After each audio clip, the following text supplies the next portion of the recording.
Ladies and gentlemen, for a deeper dive on the changing role of China in Africa, please welcome Research Associate at the Africa Center for Strategic Studies, Paul Nantulya, Minister of Commerce, Trade and Industry of the Republic of Zambia, His Excellency Chipoka Mulenga, Research Fellow at the Overseas Development Institute, Yunnan, Chen, and your host, Senior Policy Fellow at the Center for Global Development, Gyude Moore.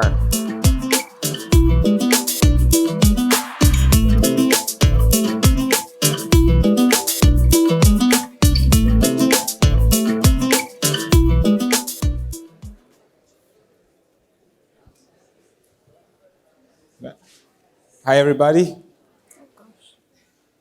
Happy to be here. My name is Gyude Moore, and joined this. Unfortunately, the minister couldn't join us today. At the last minute, something came up, but that's not going to stop us from having a very interesting conversation about China's changing role on the continent. And so I'm pleased that I'm joined by two subject experts, and we can go. Today, before we start, one of the things that we're here this week, that there's a summit between African leaders and President Biden.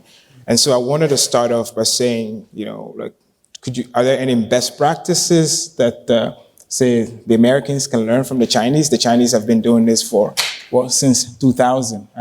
I'll start with you, Yunnan. Are there lessons that can be drawn from China, Africa's, this 2 decades of experience? Yep.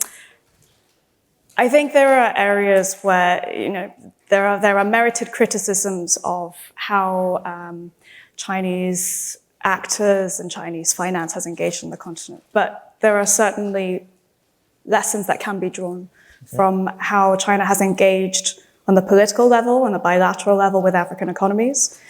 I think one key component for me is the treatment of African leaders within FOCAC and the foundation of political equality that leaders from Africa enjoy when they are received by China, when they arrive in Beijing, and also at FOCAC as well, and the way in which, however substantial or not it might be, the fact that Xi Jinping, President Xi, gives time to have meetings with every head of state from an African representative or representative from the country that arrives at FOCAC. FOCAC becomes an opportunity for leaders to build a bilateral strategic relationship as well. It's not just a platform for financial announcements or packages. That makes sense. Thank you. Paul? Yes, no, thank you. Thank you very much. And it's great to be here to talk about China and Africa. No, certainly I would agree with Yunnan that there are definitely quite a few lessons, I think, that not just the United States, but other development partners of the continent can learn. I think one is the level of institutionalization of the Forum for China-Africa Cooperation. It is probably the most institutionalized mechanism that African countries have, that African countries have established to engage external partners. I mean, if you look at the sheer volume of people-to-people interaction at different levels, media, local government, you look at medical personnel, you look at agriculture, it's highly institutionalized. So I think this is definitely one area. The other area is in terms of agenda shaping. I think we've seen increasingly within the FOCAC mechanism, we've seen a lot of agency on the African side starting to emerge and shape part of the FOCAC agenda. I mean, in the run-up to the recent FOCAC meeting that took place in Senegal, I mean, there was literally a proliferation of non-governmental engagement with the African Union and other structures, including Chinese academic institutions that were talking together and trying to shape the discussions in Dakar. So I think these two would be very, very critical for me in terms of lessons that might be learned from the Chinese model of engagement on the continent. Yeah, and I would just add two of my own. I think one of the places where lessons can be learned is just from the ambition. So Prosper Africa, when it was introduced, initially it was supposed to be to double two-way trade between the United States and Africa, but now it's become to substantially increase. At the last FOCAC, China pledged to import $300 billion worth of products from Africa. Now, whether that ambition is achieved or not, you can see how expansive that ambition is. And the next one for me is obviously going to be visas. African students trying to come to the United States face visa denial rates at 70% or above. And today, China is only surpassed by France as a destination of African students looking to study. So I think this is an incredible place where the US can make a difference as one to. However, let's come back to this. So China has, last year, two-way trade was 264 billion. This year is going to exceed 300 billion. However, we have seen a decline in Chinese lending, and just globally, but also in Africa. Can you talk a little bit about that, Yunnan? Sure. So everyone here has heard of the Belt and Road Initiative, or the BRI. Yeah, is it dead? Yeah, great question. So the BRI has really been the kind of the umbrella label, we could call it a sort of, a marketing strategy, right, of China's global footprint and China's public goods contribution to the world. A lot of that has taken the form of massive loans or packages of lending for primarily hard infrastructure in the energy and transport sectors. And that has defined over the last decade the landscape of sort of China-Africa relations. Since around 2015, 2016, we have started to see this decline quite precipitously. There's a lot of data sets that have shown this. The lending from the two major policy banks really plateaued in the later half of the decade, and then over the last few years, even prior to the COVID pandemic, was a fraction of what it used to be. Some of that, may be a response to the growing kind of negative perceptions and the criticisms, and we discussed in the last section the meme of debt trap that's become, I think, misapplied to a lot of Chinese lending overseas. But a lot of it is internal. And so whether or not the BRI is dead really depends on the evolution and the shape of the Chinese economy over the next few years. So Chinese railways in Africa was a manifestation outward of Chinese railways in China. Right? When you have this huge, massive investment domestically, inevitably that will spill over overseas. But what we're seeing right now in China, in terms of the trends of investment, it's in renewable energy. It's in these new frontier technologies. And so over the next few years, what may become of the BRI could take a very different format to what we saw in the last decade. And in the areas of climate finance and renewable energy and these kind of technologies, I think could be a new frontier of what the BRI becomes. But just to add as well, the BRI is no longer the only game in town, and perhaps as a consequence of some of the negative PR that's afflicted China's overseas lending over the last few years, we've also seen a new plethora of platforms for cooperation. Some of them announced just in the last year. So we have the new Global Development Initiative that's around 1 year old, and then the Global Security Initiative that was announced earlier this year. And domestically, there's a slightly different configuration of who is going to be leading that or who is going to be driving it in terms of the ministries involved. But it also offers a slightly different flavor of cooperation. It's a lot more focused on poverty reduction, on the sort of, the traditional OECD DAC narrative of development.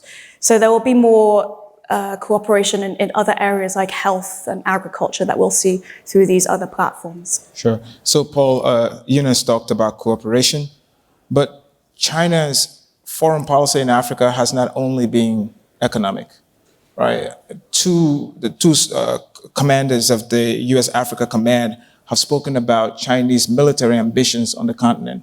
And in fact, there was news around that China wanted a base in the Gulf of Guinea, so close the Equatorial Guinea was one of the bases there. So how does the U.S. perceive, China outside of the economic realm in terms of military? Could you comment on that a bit? Yes. Well, China's security strategy is essentially built around China's expanding economic interest and China's economic activities. I think when the late Jiang Zemin came in with his going out strategy, Chinese state-owned enterprises really became the engines or the vehicles of Chinese foreign policy to a very large extent. And I think there was a realization within the security establishment in Beijing that this outward expansion, I mean, over 10,000 companies, cumulatively in Africa, were expanding in an environment, in an environment that was highly unstable in critical areas. I mean, we saw the situation in Libya, where the People's Liberation Army had to use assets to get people out. We saw it in Yemen. We saw the situation in South Sudan. So increasingly, Chinese investments, not just on the continent of Africa, but other parts of the global South, are having to contend with these security challenges. So I think this is one of the key drivers. However, I think it's important to remember that China has also been positioning itself to become a major contributor to peacekeeping operations. And because we all know that peacekeeping is essentially an African, peacekeeping is essentially African, because most of the world's deployed peacekeepers are African, right, and most of the UN peacekeeping operations are based in Africa. So it was highly strategic in the sense that China, to develop that leading role as a peacekeeper, China had to pass through Africa, to learn from Africa, to learn those techniques, to learn how it is like to operate in a peacekeeping environment. So when the establishment of the military base in Djibouti, the messaging that we heard from the Chinese government was that that facility was basically put in place to facilitate Chinese peacekeeping operations, African peacekeeping operations to some extent. And China has also been involved with counter-piracy operations since 2008. So what I would see, emerging from the lesson of Djibouti, and looking at the kind of security challenges that the PLA is having to confront, is a blended security approach, where you have a combination of peacekeeping, you have a combination of very, very strong political ties with African governments, to such an extent that some of these governments are providing assets to be able to protect Chinese interest and to be able to protect joint interest. I mean, all the FOCAC agreements that have been signed, at least since 2015, have included this element of protecting assets, protecting interests of state-owned enterprises. So I would see China pursuing a very mixed security strategy. It is generating concern internationally, but if we look at if we read into the conversations that are happening within the PLA, the kind of model that the Chinese are interested, at least certainly coming from authoritative sources within China, is very mixed. I don't think that the Chinese are interested in necessarily copying or cutting and pasting, for instance, the Belgian, the French, the German, and the American basing models in Africa. What if we look very, very carefully at Djibouti, and if we listen very carefully to the conversations that are happening in Beijing, it is sort of moving towards a very mixed approach, a very, very mixed approach. So that's certainly how I see China's military strategy developing on the African continent. So to close, because we're almost out of time, since 2019, the U.S. National Defense Strategy and the newly released National Security Strategy sees China as a peer competitor. And so China in Africa is always going to be an issue, even for US-Africa Summit.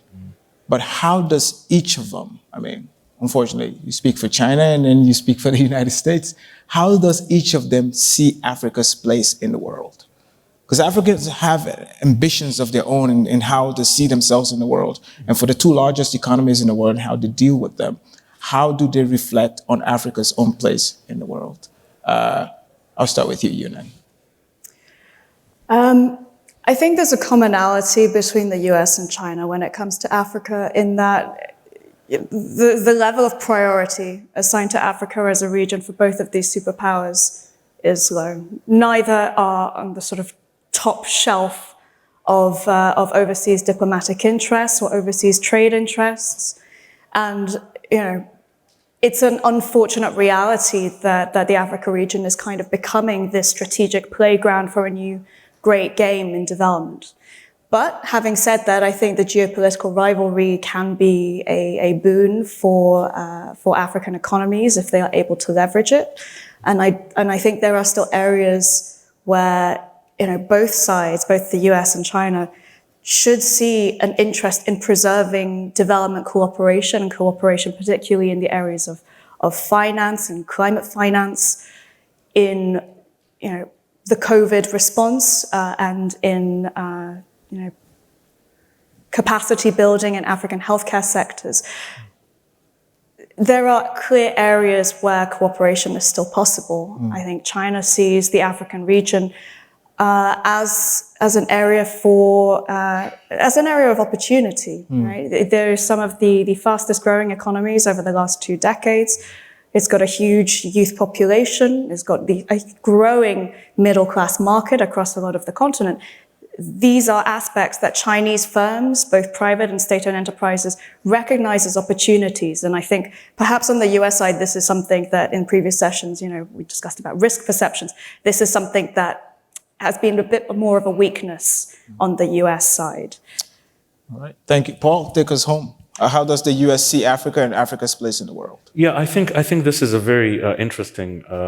It's a very interesting question, because I mean, essentially, what we're talking about is fundamentally how is Africa seen and how is Africa perceived. I think is key. I mean, if we look at it from both the US and the Chinese side, I like to use the analogy of Centers for Africa Studies. If we pick 5 of the best Centers for Africa Studies in the United States or anywhere in the West, and do the same thing on the Chinese side, you know, the China Africa Institute, the China Studies program at Peking University, and these other places, just by looking at the websites and how the websites present Africa and African issues, you can see that there's a big difference. There's a fundamental difference. What is it? On the Chinese side, you tend to get a sense of Africa is a place of opportunity. Africa is a place, it is underdeveloped, but the risks of getting involved in Africa are worth it. In some situations, you know, when you talk to colleagues in Peking and other places, it's almost like for some Chinese stakeholders, Africa is almost like an emerging China, right? In terms of the dynamism of its population, labor, and so forth. High risk, high reward. This is what you see when you look at a typical website of a China Africa Studies Institute in China. If you look at the United States, you do see an element of that, but for the most part, it's essentially threat-based. It's essentially, you know, humanitarian, need for humanitarian support, but also a place, a region that generates security threats that have to be responded to. Now, this is not to say that the Chinese side does not have a threat perception regarding Africa. But when you look at Africa studies within China, that threat element is far less pronounced. So I think this speaks to differences in, I would say, philosophy, the philosophical approach towards Africa. There's one that, do we see Africa as a source of threat? Do we see Africa as a place that requires humanitarian intervention? Or do we see Africa as an opportunity? Africa is all these, but I think the accent becomes extremely important. And both sides definitely have a lot to learn from each other. But certainly this is what I take away in terms of how stakeholders in the United States and China view the African continent. It's significant because it shapes the policy discussion. Thank you, Paul. Thank you, Yunnan. Please join me in thanking our panelists today.